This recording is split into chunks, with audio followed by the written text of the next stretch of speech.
Okay, I want to need y'all to be really quiet, okay? Oh, what a fake breather. That was so fake, bro.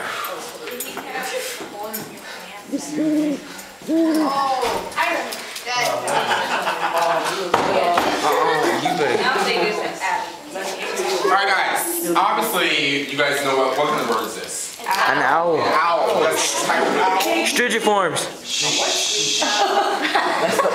What? I heard somebody over here say A pygmy owl. Who says screech owl? I did. Good job. Hey guys, keep it down, please.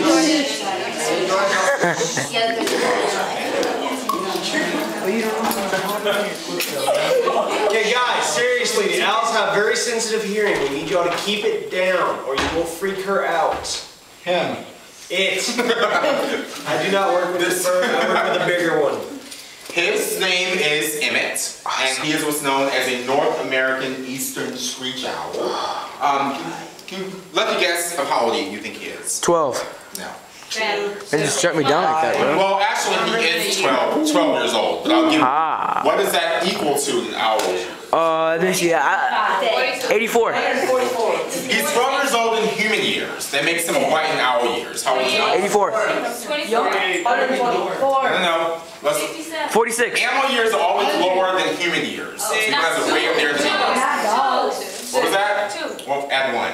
3. He's 3 years old. Good job. He's actually 3 years old in human years. That makes him a 12-year-old boy in owl. Or he's actually 3 years old in owl years. That makes him a 12-year-old boy in human years. So it goes by 4. Raise your hand. You think he's actually full grown? Nope. All right, hands down. Raise your hand. You think he'll get a lot bigger than he is now? No. I see he's like the cheek. He's not gonna get it. Alright, hands down. He's actually not gonna get any bigger. He's actually full grown. He weighs about 4 ounces in full weight, which is kind of equivalent to a very light apple in the palm of your hand. He's very, very light. He loves to jump and hop on the top of my finger. Now, you guys think he can fly away right now? Nope. He's tied to you. He's actually tied to my hand. It's equivalent to what you would put around your dog, or your dog's neck at home, which is a collar. What is around his ankle is called a just. And basically what that is he's a full flight bird, which means he can fly. But we don't want him to fly because we don't want him to hunting for his own food. He's still very young at this part, even though he is in human years, a 12-year-old boy. So we don't want him still hunting for his own food because he does still have that natural instinct. I feed him 2 small bites a day, and he gets chicken for lunch. He loves chicken. He won't eat any kind of other meat but chicken. Fried chicken? No, it's not fried. It's actually raw chicken, but he won't eat any other thing but chicken. And he eats 1 mice in the morning and one mice in the evening, and then he eats chicken for lunch. Now, show you guys a trick real quick. Oh, trick on camera. Does he look like a real owl, Neil? No, it's actually cute. You guys hear that? Scary. Now, you guys see those in his ears? Are those his ears? No. Those are eyebrows. They're not his eyebrows either. Those are what's called tufts, and the tufts are used for 2 main purposes. One, for it has any. Make him look tough. You're close though. You're very close. To make him look tough. It actually, one reason is used for intimidating other birds. Make him look tough. It doesn't have to be an owl. It can be any kind of other bird, a parrot, a macaw, or a tawny frogmouth, any kind of bird. But it's a what? No, nothing. And the other reason, you know, tell me what the other reason. If he's trying to intimidate male birds, what is he trying to do with the females? Attract. Exactly. He's going to use those to attract the females. What animals do, or screech owls in general, is they will actually fly into another bird's nest, kick the male bird out, stick with the female bird until her eggs hatch, and after her eggs hatch, she'll fly into another bird's nest, kick the male bird out, sit with the female until her eggs hatch, and this will be a repetitive thing until he's ready to actually settle down and have his own babies with a female screech owl. What a homer. Doesn't have to be well, he actually will settle down with a screech owl, but it doesn't matter what kind of bird it is, he'll actually fly into that other bird's nest, fight the male bird, kick him out, and then he'll sit with the female until her eggs hatch. Now, he won't be a full-grown adult until about 7 years old. Somebody have a question over here? No? Okay. Now again, his ears are actually inside those. And what is his best sense? Out of all the 5 senses, what is his best sense? Okay, sight is right up there, but it's not his base. His hearing, exactly. These guys actually find a very small mouse from 100 yards away, just in total darkness, just by hearing alone. They don't need any sight at all.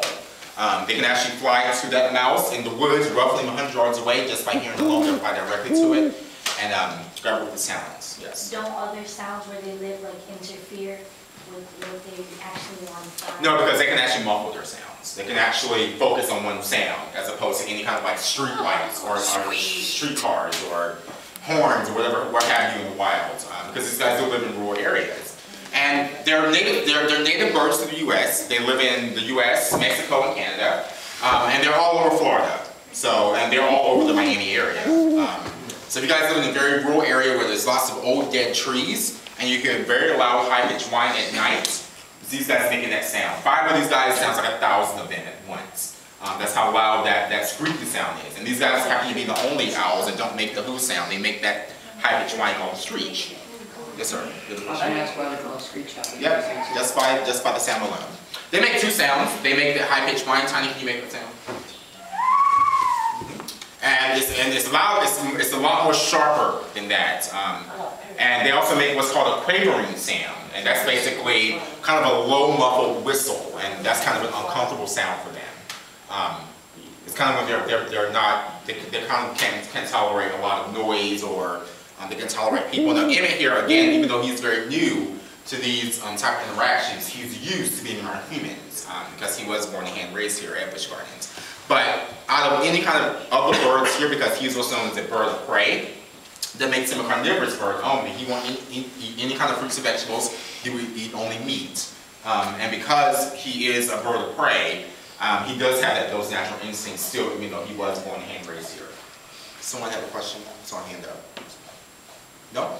Now, unfortunately, you can't pet Emmett, but I will bring Emmett around so you guys can see him. And before I do that, let me ask you guys a question real quick.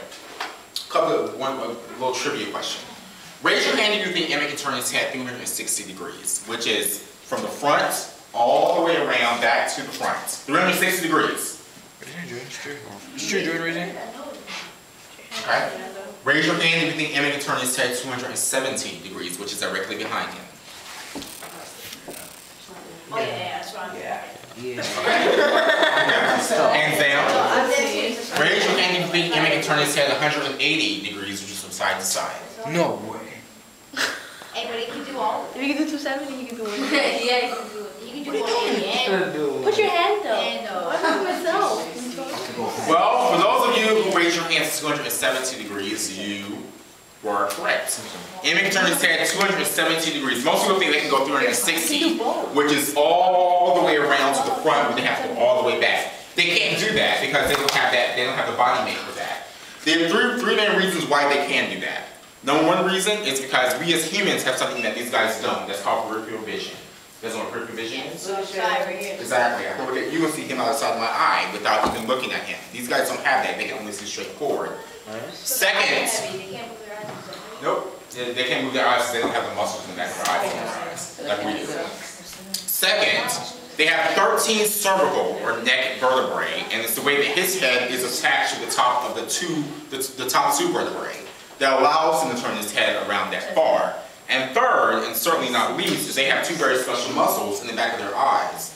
So when they do turn their heads that far, those 2 muscles loosen up, and it gives him better eyesight behind him than forward, kind of like you and I having eyes in the back of our heads. So they can only go 270 degrees. And we as humans only go 180, that's from side to side. Because we do have that peripheral vision that these guys don't. Okay? Now I'm actually going to bring Emmett around. When you bring him around, you have a camera, feel free to take a picture, and the flash won't bother him. Notice his talons and his beak. And even though he's a very small, cuddly, cute bird, he is still a bird of prey, which makes him a dangerous bird, because he does have those sharp talons and that very sharp beak, which is why I wear the glove. Now I do handle Emmett without the glove at times, but because, again, he's new to these outings, and because he does not recognize your face, he gets really nervous and he digs into my skin, and it's not a very pleasant feeling. So that's why I wear the glove. But I do handle him without the glove at times.